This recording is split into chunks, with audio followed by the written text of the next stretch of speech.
నంద్యాలలోని విజయ పాల డైరీ వద్ద ఉద్రిక్త వాతావరణం చోటు చేసుకుంది.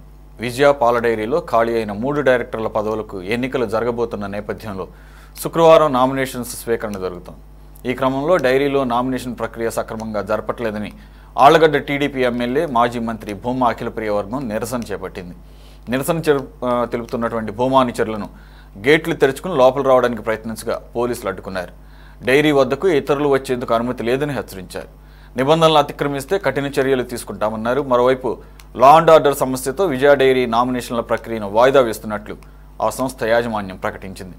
నామినేషన్ల తేదీలను త్వరలో ప్రకటిస్తామని స్పష్టం చేసింది. విజయ డైరీ నామినేషన్ల పర్వంపై మరింత సమాచారం మా ప్రతినిధి నూరు భాష అందిస్తారు.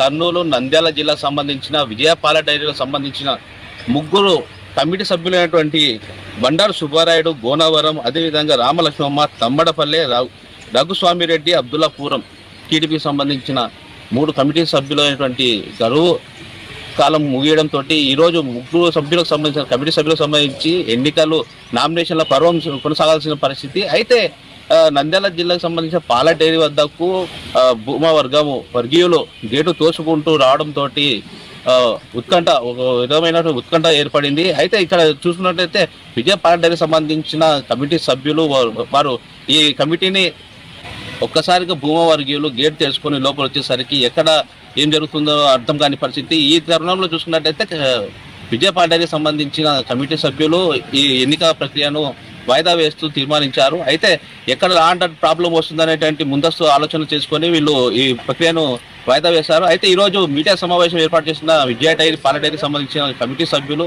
మీడియా సమావేశం ఏర్పాటు చేశారు. ఈ సందర్భంగా మాట్లాడుతూ ఈరోజు జరిగేటువంటి కార్యక్రమాన్ని వాయిదా వేస్తూ కూడా తీర్మానం చేసినట్టు కూడా చెప్పుకుంటూ వచ్చారు. అయితే పోలీసులు మేము ఎట్లా రక్షణ కల్పించలేమంటూ అనే విషయాన్ని కూడా అంశాన్ని తెరపైకి తీసుకొచ్చారు విజయ పాల డైరీ కమిటీ సభ్యులు.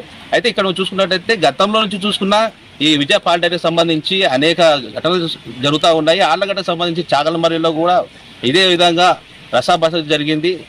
అదేవిధంగా గతంలో కూడా ఇదే విజయ పాల డైరీకి సంబంధించి నంద్యాల జిల్లాకు సంబంధించిన పాల డైరీలో గతంలో కూడా ఆళ్లగడ్డ ఎమ్మెల్యే భూమా అఖిలప్రియ నంద్యాల విజయ పాల డైరీకి రావడము, అదేవిధంగా చైర్మన్ పాల డైరీకి సంబంధించిన చైర్మన్ ఎస్వి జగన్మోహన్ రెడ్డి చైర్లో కూర్చోవడం కూడా గతంలో ఒక అలజడిని సృష్టించిన పరిస్థితి.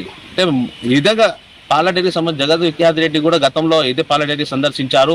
పాల డైరీకి సంబంధించిన చైర్మన్ ఎస్వి జగన్మోహన్ రెడ్డి ఆ రోజు అందుబాటులో లేకపోవడంతో ఆయన వెనుదిరిగిపోయారు. అయితే గతంలో నుంచి కూడా విజయ పాల డైరీకి సంబంధించిన చైర్మన్ ఎస్వి జగన్మోహన్ రెడ్డి భూమా అఖిలప్రియ సోదరుడు అయినటువంటి జగత్ విఖ్యాత్ రెడ్డిపై అనేక ఆరోపణలు చేసుకుంటూ వస్తున్నారు. అయితే భూమా జగత్ విఖ్యాత్ రెడ్డి ఇంకా మా విజయ డైరీకి బకాయి పడ్డారు, ₹1.5 కోటి ఇంకా బకాయి పడ్డారు కాబట్టి ఆయన అన్ఫిట్ చెప్పుకుంటూ వచ్చారు. ఇదే అంశానికి గతంలో కూడా భూమా జగత్ విఖ్యాత్ రెడ్డి వచ్చి ఈ అంశాన్ని ఖండిస్తూ గతంలో కూడా వైఎస్ఆర్సీపీ ప్రభుత్వంలో ఎస్వి జగన్మోహన్ రెడ్డి చైర్మన్గా ఉన్నారు, మరి ఎందుకు తనపై చర్యలు చేపట్టలేదు కూడా అంటూ ఆ రోజు కూడా ఆయన ఖండిస్తూ ఇదే అంశాన్ని సంబంధించి ఎస్వి జగన్మోహన్ రెడ్డి విజయ పాల డైరీకి సంబంధించిన చైర్మన్ ప్రశ్నించేందుకు వచ్చాము. అయితే వారు అందుబాటులో లేరు కాబట్టి వెనుతిరిగిపోయారు. ఇదే అంశానికి సంబంధించి కోర్టులో నేను ప్రశ్నిస్తానంటూ కూడా గతంలో చెప్పినటువంటి పరిస్థితి. నేను చూసిన నంద్యాల జిల్లా పాల డైరీలో కూడా ఈరోజు కూడా గందరగోళం సృష్టించడం జరిగింది. 3 సభ్యులు కమిటీ సభ్యుల నామినేషన్ల పర్వం ఈరోజు కమిటీని ఎన్నికలు రద్దు చేస్తూ కూడా కమిటీ ఈరోజు ప్రతిపాదించింది. ఈ విధంగా చూసుకున్నట్లయితే ఒకవైపు అధికార పార్టీకి సంబంధించిన నాయకులు కావచ్చు, ఇటు పక్క ప్రజెంట్ ఉన్నటువంటి విజయ పాల డైరీకి సంబంధించిన చైర్మన్ కమిటీ వైఎస్ఆర్సీపీకి సంబంధించిన పార్టీ సభ్యులు కావచ్చు, పాల డైరీకి సంబంధించిన చైర్మన్ కైవసం చేసుకునేందుకు పోటీ పడుతున్న పరిస్థితి కనపడతా ఉంది. నూర్భాష, సిటీ 24/7 నంద్యాల.